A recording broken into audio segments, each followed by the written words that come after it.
This is the Bible Book Club. I'm Susan. And I'm Heather. And we're in the book of 2 Samuel. Welcome to the club.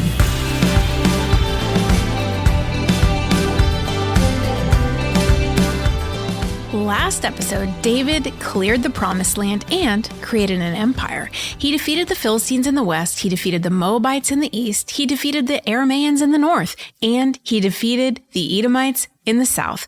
The Lord gave David victory everywhere he went. Next, the king with a heart remembered his friend Jonathan and the promise he made to show Jonathan's family kindness, or hesed, which we've talked about so many times in this podcast. So David sent for Jonathan's son Mephibosheth and restored to him his father's inheritance and made a permanent place for him at his own table. Okay, so this is a really great chapter. When we left our hero in the last episode, he was all Israel had hoped for. He was the king that Israel needed to make God's name known to the world. God was with David, and because of that, his power grew.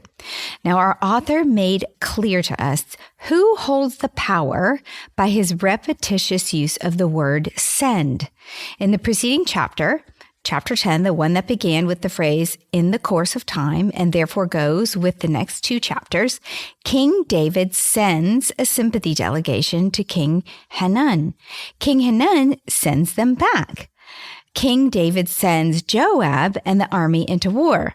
The two kings do all the sending. They are engaged in a human power struggle where the most powerful man wins. That man is David, because he has found favor with the Lord. But David is about to learn that while power given by God, used for God, glorifies God, that same power used for personal pleasure is a dark and deadly path of pain. Scene 1. David takes a spring break. So David next sends Joab and the army off without him. Chapter 11. In the spring, at the time when kings go off to war, David sent Joab out with the king's men and the whole Israelite army. They destroyed the Ammonites and besieged Rabbah, but David remained in Jerusalem. Often, it is the small decisions that put us on the wrong path. This was David's fatal error. He took a small but significant wrong turn. Was it a sin? No. In fact, I can hear his advisor saying, Joab's got this. You're king. You don't need to fight anymore. Stay home. Relax. And that wrong turn was that he should have gone off to war, but he didn't. He stayed home. Well, it says, at the time when kings go off to war. The author makes it clear that it was a neglect of duty. This was a small but wrong turn onto a dark path for David, the path to evil. Because as we've discussed at length, David was a man of action, a military man, a man who found satisfaction in leading and serving. Certainly, he has more energy than the average person based on his many accomplishments.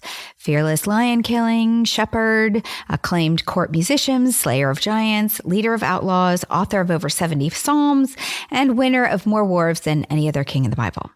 David should be out using that energy like the other kings to conquer territory for God. Yet David did not go. David remained in Jerusalem. David sent Joab out. Why? He wasn't sick or injured.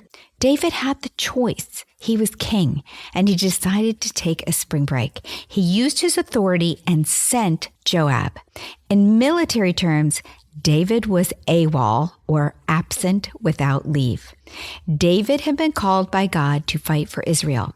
It was his job. In fact, a few chapters before, he asked if he could build God a temple, and God said, no, you're a warrior. Get back to battle. And off he went. Nowhere does it say that David asked God about taking a spring break. Is it any wonder then that this man, accustomed to such a high level of activity and productivity on the battlefield, could not sleep? Scene 2, sleepless in the spring. One wrong choice leads to another, especially when you are bored. David sends for Bathsheba. Verse 2. One evening, David got up from his bed and walked around on the roof of the palace. From the roof, he saw a woman bathing. The woman was very beautiful, and David sent someone to find out about her. The man said, "She is Bathsheba, the daughter of Eliam and the wife of Uriah the Hittite." Then David sent messengers to get her. She came to him, and he slept with her. Now she was purifying herself from her monthly uncleanliness. Then he went back home. The woman conceived and sent word to David, saying, "I am pregnant." Well, that was a lot. So first, it was evening, and David was probably restless. He had laid down for the customary siesta. People rested during the hottest part of the day back then. And he gets up in the evening because he's not tired. David was used to marching for miles and going without sleep. Bathsheba, we are told, needed to purify herself from her monthly uncleanness. In other words, Bathsheba's period had ended. Now, in ancient Israel, menstruation was a time of isolation for women because bodily fluids were considered unclean. Her time was over, and she was following the cleansing ritual dictated by Mosaic law. The author has a specific reason for making this point. She was not pregnant by her husband at this time. She had just finished her period. Bathsheba was most likely bathing in the courtyard of her own house. It was common to have a basin of water in the courtyard to wash. The area was probably entirely concealed from every other house. But apparently it was not concealed from the palace roof, from which she probably did not expect to be seen. Bathsheba was not doing anything she and every other woman did every single month in the privacy of her home. David, however, is off track, restless, and in the wrong place. He is bored, and we all know he likes women, and she is beautiful, and he sees her. And this is where David's passion and power collide and erupt in temptation. We know David has passion for God, which is good, for women, which is bad. He has become accustomed to using his power to accumulate women. His power as king, combined with his passion for women, has become an impulse that he does not want to control, nor does it occur to him that he needs to control it. So he uses his power to fuel his passion. Proverbs 5:20 warns of this. "Why, my son, be intoxicated with another man's wife? Why embrace the bosom of a wayward woman?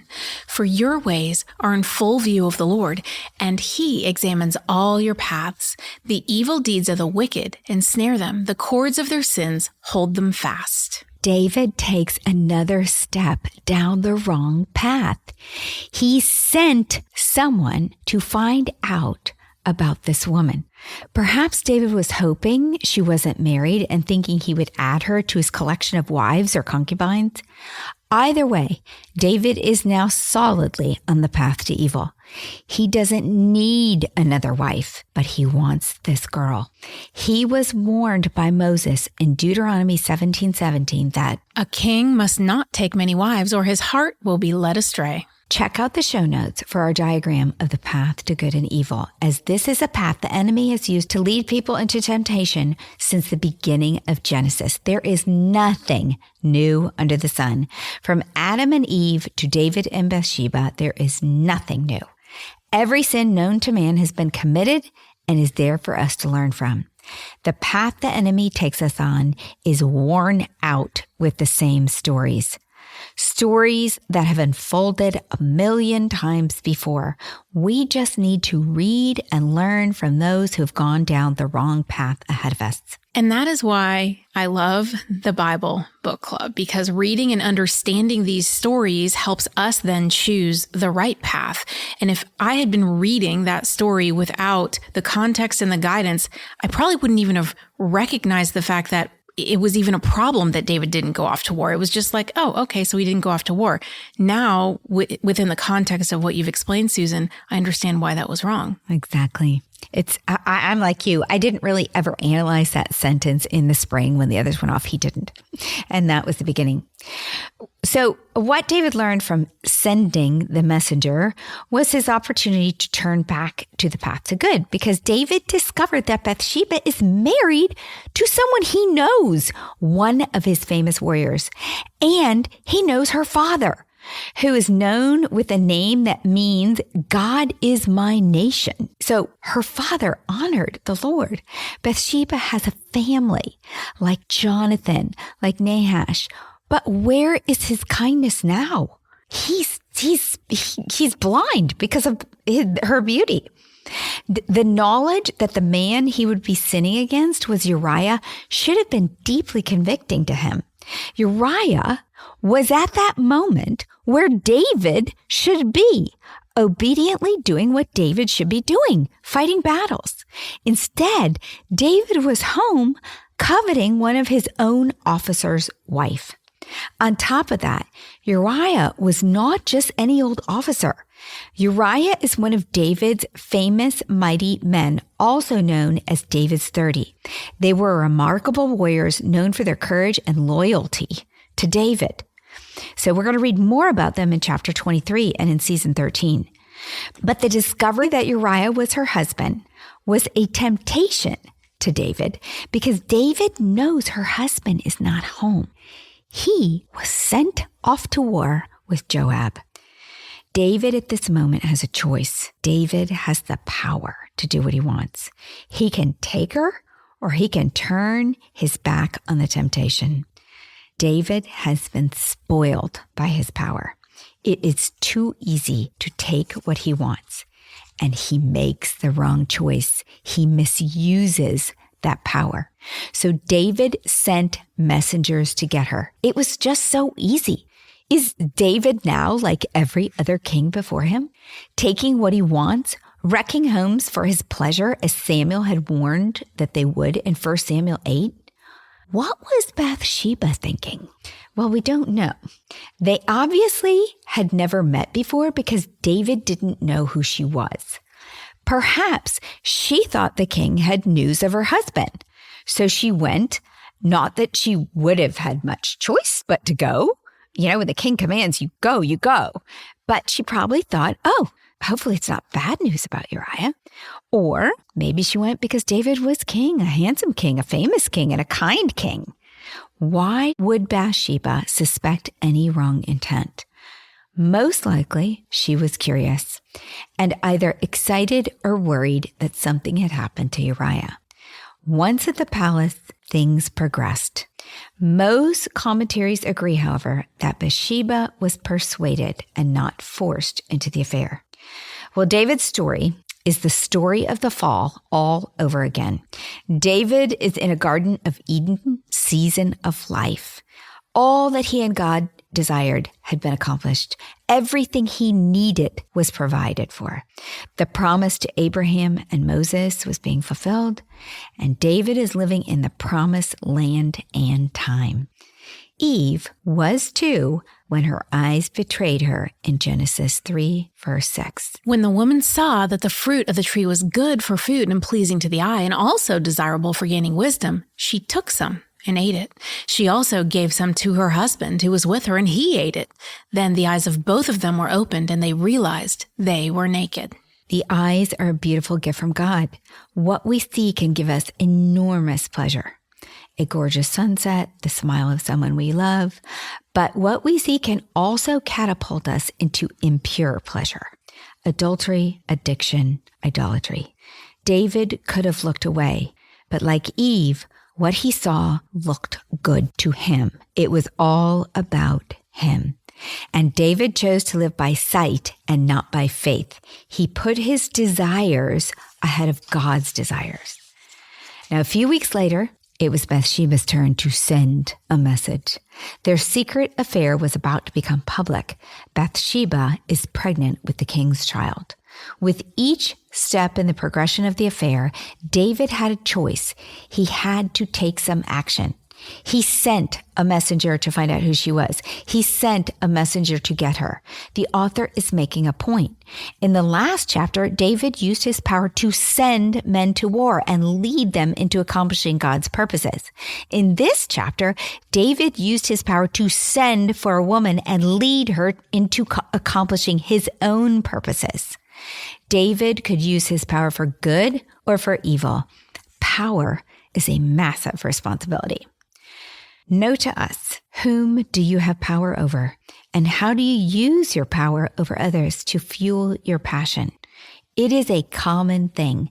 Fathers passionate about sports, trying to live vicariously through their children by forcing them to play a sport they do not have a passion for. Women passionate for wealth, using their power of attraction to marry for money. Leaders at work, tired of working, using their power over their employees to do their work for them. If only David had stopped the sinning here. But the shame of Bathsheba's situation panics David. And in scene 3, David scrambles to conceal his sin. And next, David sends for Uriah. David's reaction to the news of Bathsheba's pregnancy is the surprise in the story. Based on his affinity for women and his position, the temptation for an affair is not that shocking. But what happens next is David's behavior is so unlike the man we have come to know, the man with a heart for the Lord.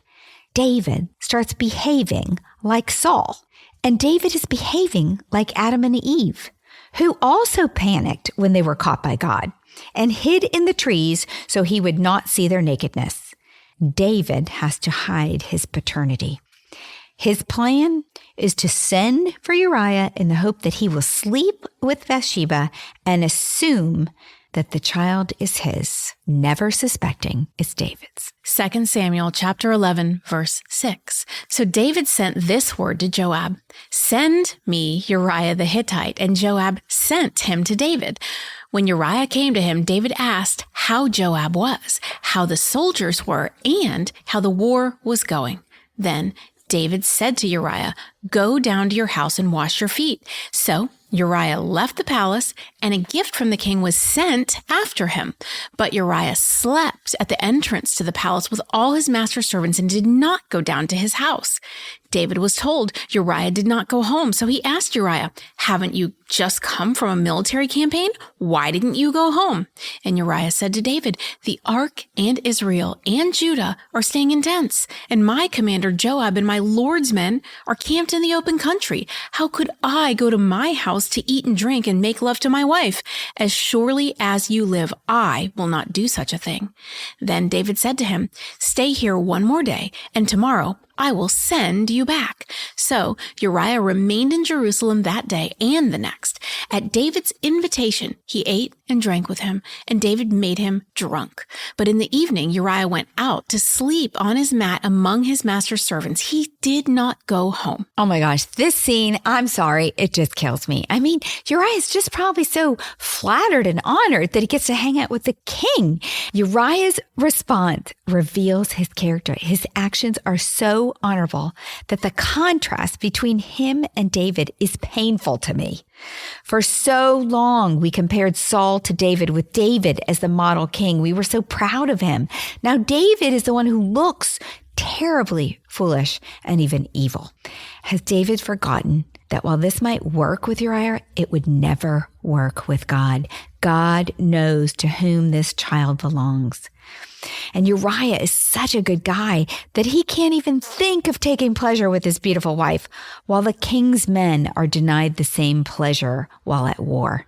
The irony is that David thought nothing of taking that same pleasure with Uriah's wife while Uriah was out on campaign at war. How could David not be pierced with conviction by Uriah's honorable example? But David is blinded by his desperation to hide his sin, and he makes one more attempt. He gets Uriah drunk, in the hope that Uriah will not be able to withstand the temptation of Bathsheba. Once again, Uriah proves to be the greater man. He will not dishonor his commitment to the army, to his king, and to his God. Uriah exercises great willpower even while drunk. Willpower that David couldn't exercise when sober. The contrast is glaring. David is blind to the irony. Foolishly, selfishly, consumed with the desire to hide his mistake, David makes a turn onto the darkest path yet. In the New Testament, James warns us of what will happen when we turn onto the path of sin. James chapter 1, verse 13. When tempted, no one should say, God is tempting me, for God cannot be tempted by evil, nor does he tempt anyone. But each person is tempted when they are dragged away by their own evil desire and enticed. Then, after desire has conceived, it gives birth to sin, and sin, when it is full grown, gives birth to death. This is prophetic, even though it was in the New Testament looking back, but this is exactly what happened to David. James portrays desire as a living thing, an alien being that once conceived grows and develops until it kills you and others. Ouch. This is exactly what happened to David. His temptation gave birth to desire. He was enticed. The desire, once conceived, gave birth to sin, and the sin, when full grown, gave birth to death. Scene 4. David uses his power to plot murder. Next, David sends a death sentence. Back to our story in 2 Samuel 11, verse 14. In the morning, David wrote a letter to Joab and sent it with Uriah. In it, he wrote, "Put Uriah out in the front where the fighting is fiercest. Then withdraw from him so he will be struck down and die." This is the last time David will send. The author is making a point. David's power is going to be checked. David has the power to send men where he wants, when he wants. David has control over all Israel, but David cannot control God. After this, God will do the sending. It is interesting to note that David's power was so great that he knew Joab would not question this command to have Uriah killed. Even though Uriah was one of the precious mighty men, invaluable to David and Joab, not to mention the fact that some of Uriah's men were going to be killed. Why would Joab think this was okay? Joab's trust and lack of questioning proves just how powerful David had become. The fact that David sends Uriah's death warrant with Uriah in his very own hand is another despicably bold move. Picture the scene. David, a David foreign to us all, walks up to Uriah, a man who has courageously, honorably served him and denied himself with his wife to honor the king and his army, a man whose wife is carrying David's child. And David looks Uriah in the eye and hands Uriah a sealed note with instructions for Joab to kill him. Who is this David, and how did he fall so far? That blows my mind. Carrying his own death sentence. Yeah, how did David even put it into his hand without not being pierced with guilt? Yeah, it's crazy. Crazy. It's just not the David we know. How had he so separated his public life, where he obeyed all God asked for, and his private life, where he used his power as he saw fit? How could this man who was so close to God think that God wouldn't notice? Verse 16. So while Joab had the city under siege, he put Uriah at a place where he knew the strongest defenders were. When the men of the city came out to fight against Joab, some of the men in David's army fell. Moreover, Uriah the Hittite died. Joab sent David a full account of the battle. He instructed the messenger, "When you've finished giving the king this account of the battle, the king's anger may flare up, and he may ask you, 'Why did you get so close to the city to fight? Didn't you know they would shoot arrows from the wall? Who killed Abimelech, son of Jerub-Besheth? Didn't a woman drop an upper millstone on him from the wall so that he died in Thebez? Why did you get so close to the wall? If he asks you this, then say to him, 'Moreover, your servant Uriah the Hittite is dead.'" The messenger set out, and when he arrived, he told David everything Joab had sent him to say. The messenger said to David, "The men overpowered us and came out against us in the open, but we drove them back to the entrance of the city gate. When the archers shot arrows at your servants from the wall, and some of the king's men died. Moreover, your servant Uriah the Hittite is dead." David told the messenger, "Say this to Joab. Don't let this upset you. The sword devours one as well as another. Press the attack against the city and destroy it. Say this to encourage Joab." When Uriah's wife heard that her husband was dead, she mourned for him. After the time of mourning was over, David had her brought to his house, and she became his wife and bore him a son. But the thing David had done displeased the Lord. Our story has come full circle. David began by sending Joab and the army off without him. David ended by sending Joab a death sentence for innocent men in that very same army. Joab executes with excellence. David's plan succeeds. Uriah and some of the king's men die. They died for David's pride to cover up his sin. The irony is that Uriah is a Hittite, a foreign convert to Israel, but he is more faithful to Israel and its army than the chosen king of Israel, who sends the army on a suicide mission. In his report to David, Joab is clearly bothered by the loss, but David makes light of the losses, encouraging Joab not to be upset because, after all, the sword devours one as well as another. The use right there of sword is going to appear in our next episode. Bathsheba mourns for Uriah, and I think it was real. Uriah was a good guy, and surely Bathsheba had seen that as a husband. David marries Bathsheba, and she has a son, and God is not pleased. Had David forgotten God? Well, God never forgets us. He sees it all, and Hebrews 4:12 tells us this. For the word of God is alive and active, sharper than any double-edged sword. It penetrates even to dividing soul and spirit, joints and marrow. It judges the thoughts and attitudes of the heart. Nothing in all creation is hidden from God's sight. Everything is uncovered and laid bare before the eyes of him to whom we must give an account. Nothing in all creation is hidden from God's sight. Everything is uncovered and laid bare before the eyes of him to whom we must give an account. Surely David knew this, as do we. Why then is it so easy to forget in the heat of a moment when we are tempted to anger or gossip or infidelity or worse? Earlier, we read James 1:13. David has been dragged away by his own desire. His desire has given birth to sin. And when presented with the threat of public knowledge, his sin gave birth to death. Not just Uriah's death, not just his men's death.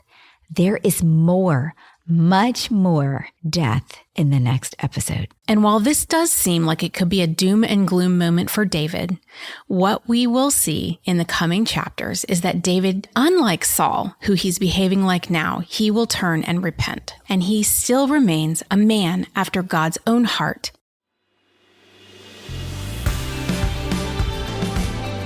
What's a club without friends? If you're enjoying the Bible Book Club, why don't you share it? And then you can say, Welcome to the club.